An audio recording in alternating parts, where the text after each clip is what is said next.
Pokémon Run&Bun is an advanced new Emerald Decom pack created by Nuzlocke legend Dekzeh. This game was so anticipated by the Pokémon community that Pokémon Challenges hosted a release day race where some of the best Nuzlockers in the business could prove their skills in this brave new frontier. First of all, Mega Evolution is back. All Pokémon through Generation 8 and even Hisuian forms are in this game. The creator's deep knowledge really shows through as each battle is handcrafted, with powerful synergies, interesting themes, and even fun references for lore seekers. There's a unique resource system in this game that leads to interesting and impactful decision making. The Endless Candy acts as an infinite rare candy to quickly get you to the hard level caps. Actual rare candies can get you above the level caps, but they're limited and often blocked by hard trainers.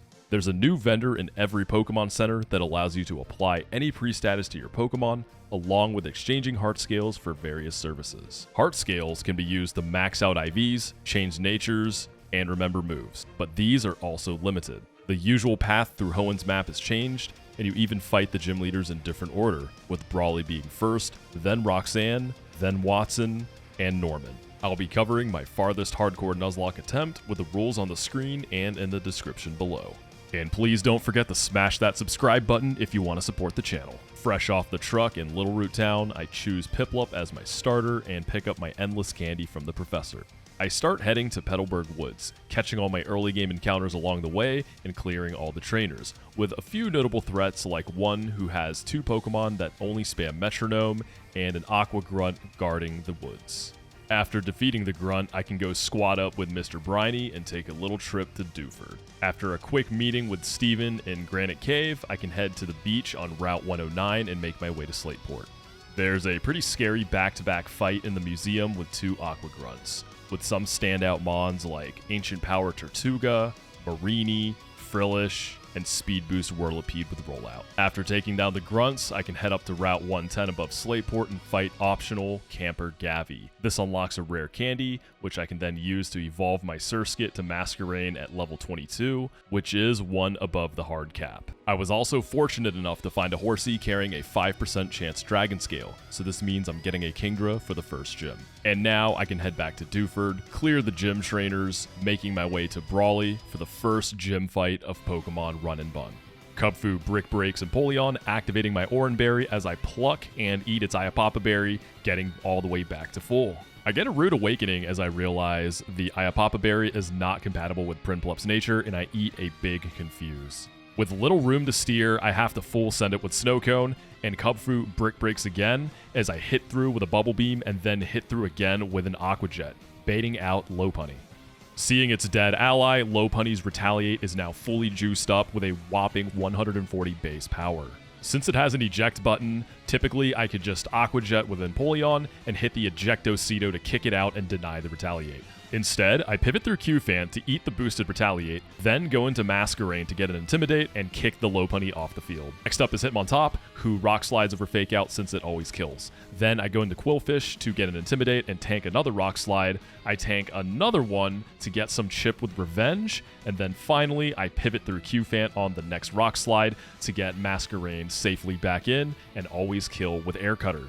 The juiced up Retaliate Demon Lopunny is back online, and the only mon who can eat a boosted Retaliate at this point is Q-Fan, and I'm risking a crit. And this is where the Iapapa Berry Confuse blunder on Primplup cost me, because normally Q-Fan would have only had to eat 1 boosted Retaliate instead of 2. Saltines musters every bit of bulk it has despite the minus defense nature, and ends up holding. Now I can pivot through Quillfish to get an Intimidate, go into Masquerain to get the double Intimidate, and attempt to 1v1 Lopunny and gain back tempo. Lopunny has a different plan for me though. As I try to roost with Masquerain to try to gain some footing, Lopunny hits me with a Headbutt flinch, forcing me off the Water Bug into Quillfish. Then I get flinched by Headbutt. Then I get flinched by Headbutt again. But Quillfish clutches through the final Headbutt that matters most and lands a Revenge to finally take down this menace. This baits out Poliwhirl, seeing a random move since I'm dead to everything on Quillfish. So I go into Electric on an Ice Beam and dodge the freeze. From here it's free as I always live Superpower, and after the defense drop, Spark from Electric always kills Poliwhirl. This brings in Combuskin, which is one of the scariest mons on Brawly's team. It speed boosts every turn, and it can keep setting up its attack with workups. While I do have a Kingdra, believe it or not, my Kingdra was really scuffed, and it actually was not a free matchup, and I was risking crits. In fact, this Kingdra was so sad, it never killed Combustion with Bubble Beam outside of a crit.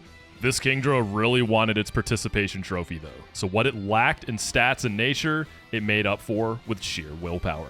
Alright, send it. Nice, gets a crit, let's go.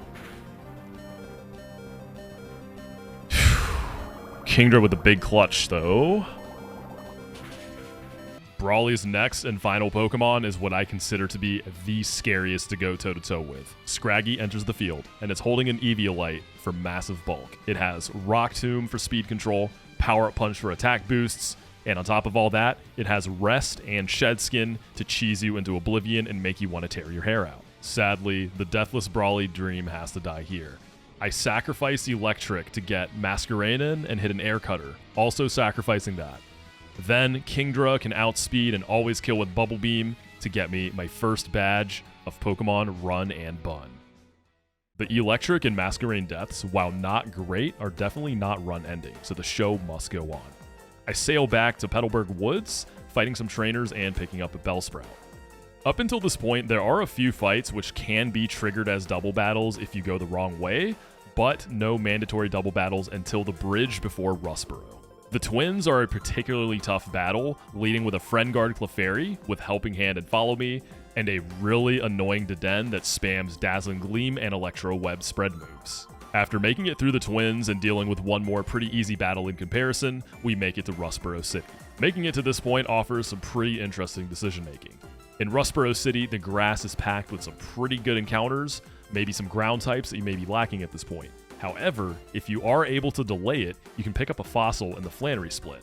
Also, if you have a Growlithe here, there's an NPC who will trade you a Hisuian Growlithe for your regular Growlithe, which is an incredible mon if you have it. Route 115, just northwest of Rustboro, also offers some pretty interesting delay options. While you can fish there now, you can also wait until much, much later and pick up some really, really good Pokemon in the grass, most of which can be Mega Evolved. However, due to my slightly bleeding blocks, I do have to pick up both Rustboro and 115, looking at my options for Roxanne. I pick up a Galarian Zigzagoon from Route 116, a Mudbray from Rustboro City Grass, and finally a Clamperl from Route 115 Fishing. There's an NPC in Rustboro which gives you Cut and a Moonstone, and I can immediately use that Moonstone to evolve Clamperl into Huntail. There's only a couple trainers in Roxanne's gym, so I get through them pretty quickly and move on to the main event. We're only at the second gym and we're already starting to see some big guns come into play. Roxanne leads with a Bisharp that hits like an absolute freight train, and it has a Focus Sash so you can never one-shot it. But I've got the perfect weapon to take this on. This is so funny to me. One lil shy crab just slamming a Bisharp. Alright, Brick Break. We went no item to take less damage. We're shell armor, so we're chilling. Okay, Sash, and then we jet into that. Krabby claims its prize, and now the real fun begins. Welcome to Run&Bun. Zygarde 10%, or as I like to call it, Zydog, fires 1,000 arrows into Parasect on the pivot, then baiting a Skitter Smack into Celio, who can still always one-hit KO with a Roar Beam because I'm holding a Never Melt Ice. We still always kill with Never Melt Ice. So what I'm thinking here is we're dodging 1,000 arrows crit. Good luck. Come on, Celio. Let's go, baby. I believe in you. You're built for this. Oh my God. Every time, man. Every time. Oh, that is just so beyond frustrating. With Celio down and out, this means I have to switch to plan B. Let's bring in the backup, Huntail. Luckily, the AI sometimes can choose guaranteed stat dropping moves over moves that have all higher damaging rolls. So the Zydog does go for Skitter Smack over 1,000 arrows, giving me a relatively comfortable Ice Fang into one-hit KO. Aurorus gets baited out, always seeing Discharge in the Huntail. So I switch into Lopunny and eat the Discharge, and then I fire in a Jump Kick to always take this kill. Roxanne's next Pokemon is a Solid Rock Caracosta, also packing a Rindoberry. So this means you're rarely, if ever, one-shotting this with a Grass move. I'm gonna have to get a little bit risky here. Caracosta always sees Razor Shell in the Parasect, so I do get a pretty comfortable switch, but it does hit the defense drop. Luckily, my effect Spore doesn't trigger. From here, the plan is to put this to sleep with Spore and hope for some decent sleep RNG so I can hit 2 Giga Drains and kill this. Caracosta wakes up after the first Giga Drain and hits me with an Ancient Power. Okay, big hold, Big P. You gotta hold. Come on, Big P. From there, it sees a kill with Aqua Jet due to the earlier defense drop from Liquidation, and I'll keep it a stack with you. I completely forgot about that. Wait, what? That killed? What? Lopunny now has to hit 2 jump kicks to take Caracosta down. First, it dodges a Razor Shell crit, and then narrowly hangs on from the Aqua Jet to finish off the turtle. The incoming Lunatone is very tricky to play around. If you hit it with a super effective move, you'll trigger its weakness policy, which gives it +2 attack and +2 special attack. On top of that, it has the move Stored Power, which gains a boost in power for each stat boost that you have. So a weakness policy gives it 4 boosts, which means it's probably running through your team if it gets a single boost. And to add insult to injury, Lunatone has Stab Ancient Power, which has a 1 in 10 chance to grant an Omni boost to all stats, also juicing up its stored power. Since Lopunny is on death's door, it's a random move from Lunatone here.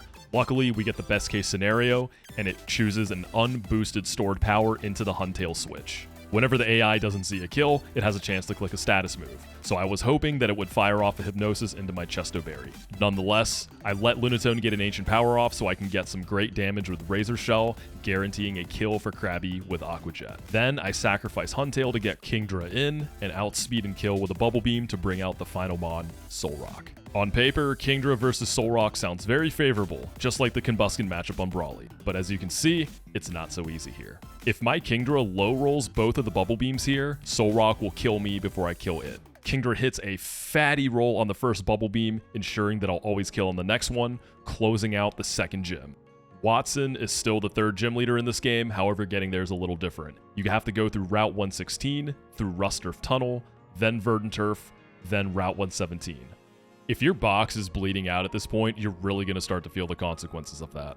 Notable threats include Breeder Corgi, who has a team of demon dogs and a Furfro that loves to use Attract. And in this game, Attract can hit regardless of gender. The penultimate fight of Route 117 before the boss at the end is a super nasty double battle. There's an Emolga that holds a metronome and only knows the move Discharge. This means that every turn, it's only using Discharge, and metronome keeps ramping up the power every time. The rest of their team in the back synergizes perfectly with Emolga, with a Lightning Rod Seeking, a Volt Absorb Lantern, and a Lightning Rod Marowak with Flamethrower and Ice Beam to benefit off of the boosts. The final obstacle blocking us from making it to Mauville is a brand new reoccurring trainer named Chelle, who kind of acts as a second rival. Amongst the community of people running this game, this fight is already becoming a notorious run ender, putting even some of the best attempts dead into the ground. On the lead, I'm really hoping Lapras will use Sing into my Chesto Berry as I submission. But Lapras decides to Frost Breath my Bewear, which always crits, and this means Bewear isn't going to be able to help out later in the fight.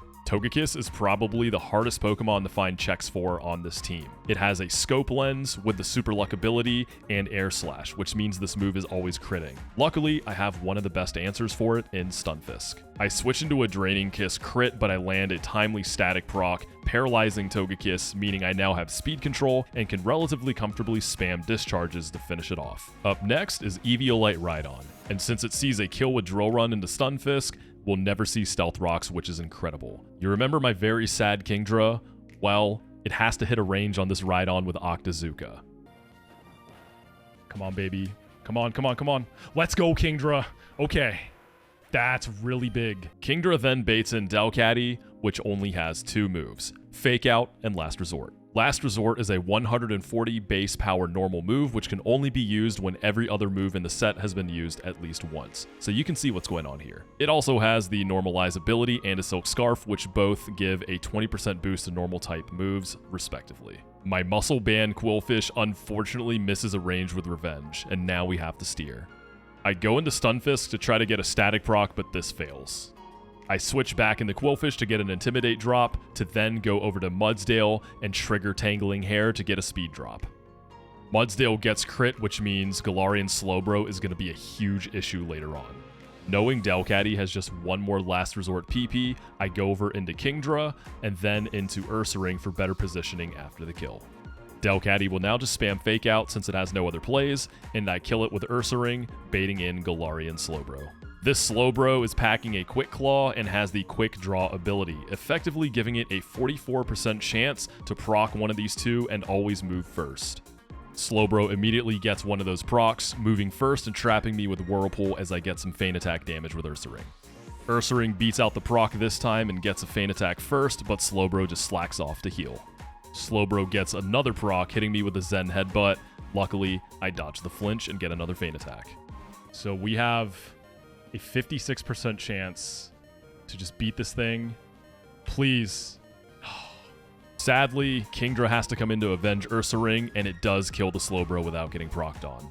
With my team beaten down and worn out, this is looking like a potential wipe angle as the final Mon Vespiquen comes in.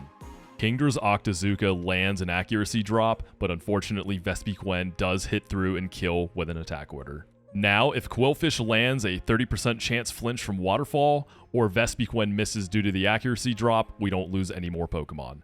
But Qwilfish does not hit the flinch and Vespiquen hits through.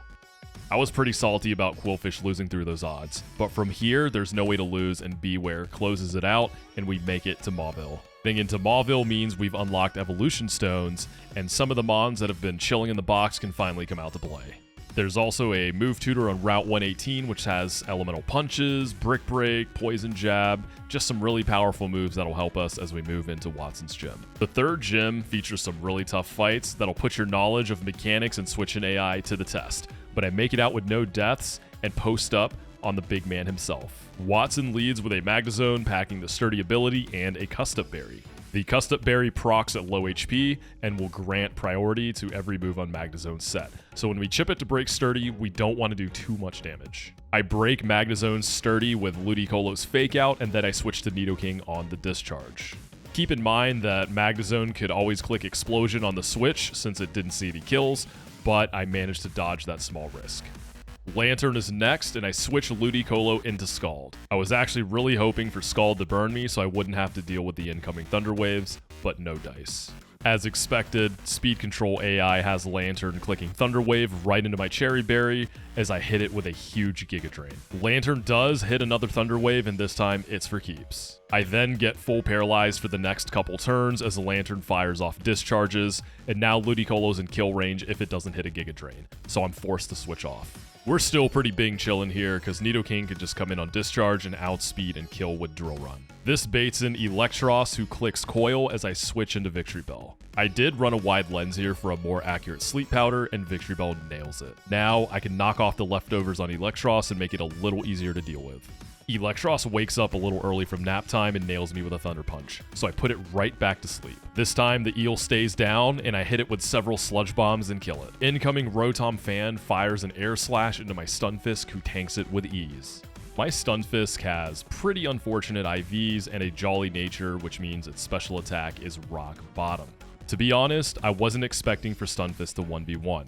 I was just hoping it could chip Rotom enough for someone to come in and finish. Okay, nice. Will-O-Wisp miss. Good. That's good. Okay, hits one. That's fine.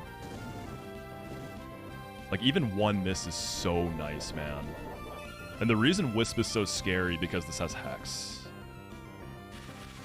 Okay, another miss. Dude, let's go. I don't think we're going to lose Stunfisk. I really thought I was going to lose it, man. I'm getting very lucky with the Willows. Oh, that's a good roll. All right, let's see. We're looking at like 20, call it 23%. I think only really low rolls screw us here.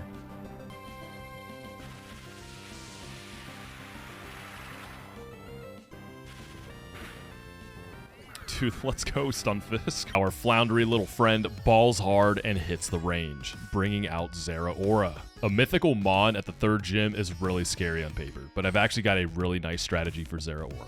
Tentacruel pivots into close combat with ease, baiting Plasma Fists into Nidoking. Zeraora has to land 2 high roll crits in order to kill Nidoking. The first knockoff does crit, but it's a low roll, so a follow-up crit can never kill me. This means I can Drill Run once to break the Shuka Berry, and then Drill Run again for the kill. Finally, Wattson sends out his final Pokemon, Ampharos. This seems pretty tame after dealing with a mythical, but of course, it's never quite that simple. I switch into Tentacruel as Ampharos Mega evolves and fires off a Stab Dragon Breath. That does land a scary crit into Tenta. Tenta holds and gets a Citrus Berry, which means Ampharos is always clicking Discharge now.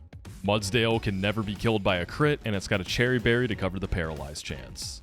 After one Bulldoze, Mudsdale can now outspeed and kill with Tantrum. And that is a pretty clutch Wattson with no deaths. 3 badges in. Rusturf Tunnel is now blocked by some Strength Rocks, which we can't move just yet. This means we have to find a different way to Petalburg to fight Norman. The path will have you taking Route 110 and hopping onto the newly designed cycling road. This split is the longest and most arduous journey yet. There are so many trainers to fight before Petalburg, and there are some really hard double battles and an insane rival battle that's easily one of the most difficult fights in the game yet. The Indeedee lead sets Psychic Terrain with its Psychic Surge ability, and you already know it has Expanding Force to take advantage of this. Also, my box had no way to turn off terrain, so I just had to deal with it. Luckily, Indeedee just kept spamming screens, only attacking me once, so I just kept clicking Brick Break until Indeedee died. Copperajah switches into Sceptile's Leaf Storm, and Sceptile consumes its White Herb to negate the special attack drop. Thanks to my Citrus Berry, Copperajah is able to hold just long enough to get 2 Iron Heads in and kill Sceptile. Tentacruel easily soaks a Flamethrower from Big Houndoom next. I dodge the Dark Pulse flinch and clap back with the next Dark Pulse flinches or crits, it's curtains for Tentacruel. However, Solar Beam does see overlapping rolls, and Houndoom decides to click that instead. Tentacruel picks up the kill with Surf and gets a timely Citrus Berry proc, preventing me from dying to Burn Chip. I'm in another situation where Stunfisk has a really tough matchup, but if I cope hard enough, maybe the Flounder can pull it off again. All right.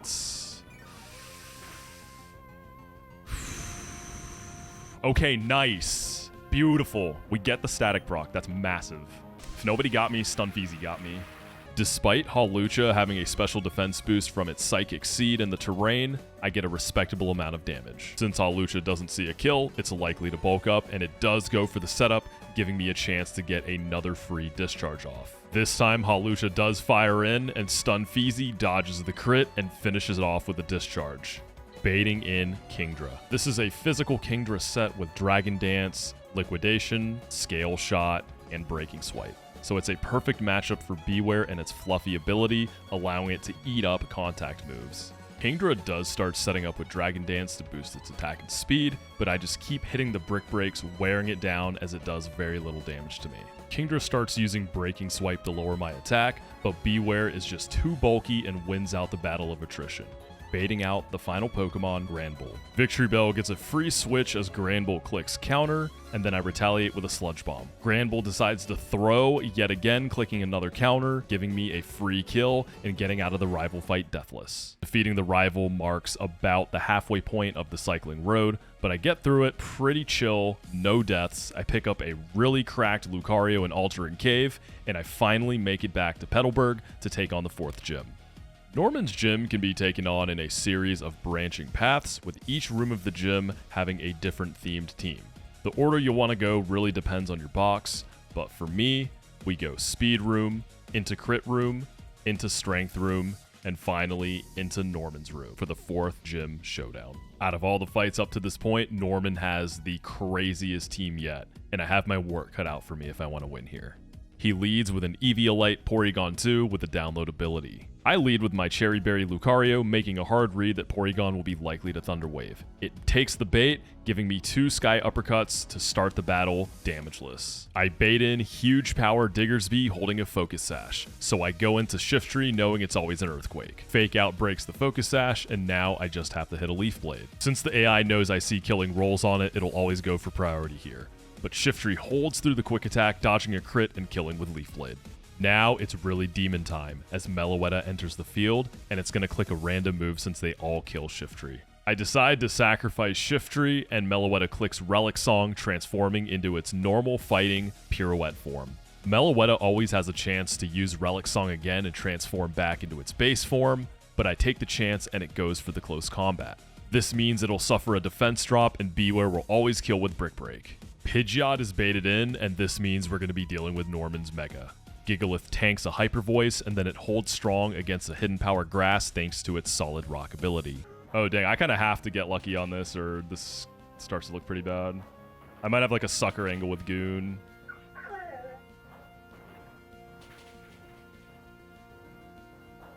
Okay! If Gigalith didn't hit that, somebody was dying. But never worry, baby. Next up is Huge Power Azumarill holding a Citrus Berry. Empoleon has the perfect typing to take this thing on, but look how much damage Waterfall still does. Empoleon blasts Azumarill with a Flash Cannon, and then takes way too much damage from Play Rough. I had anticipated Empoleon 1v1ing here, but this clearly wasn't going to work. Snowcone gets off one more Flash Cannon and eats another Play Rough, and now I have to switch out. I don't have a choice. I can't risk losing Empoleon. It's way too important. Obstagoon can come in on Waterfall and click Obstruct, protecting itself and dropping Azumarill's defense by 2 stages. Now I just live Aqua Jet and always kill with Thunder Punch. Baiting out the final Pokemon, Chinchino. Chinchino is rocking a full set of diverse coverage and they're all multi-hit moves. Plus it has the Skill Link ability, which means they will all hit the max amount of times. And to top it off, it has a King's Rock, so it's very, very likely to flinch you from all the multi-hits. A certain big dog in my party, however, has the perfect typing the wall Chinchino set, and it has the Inner Focus ability, preventing it from ever getting flinched. Lucario tanks 2 full cycles of 5-hit tail slaps, and then it fires back with a Sky Uppercut for a 1-hit KO. I hope you enjoyed getting a taste of Pokemon Run&Bun. If you'd like to try the game for yourself, all the resources are in the description below. If you have any questions about getting everything set up, hit me up on my live streams at Twitch or visit the Run&Bun section in my Discord. Please remember to subscribe, like, and comment if you enjoyed the video. Best of luck on your playthroughs.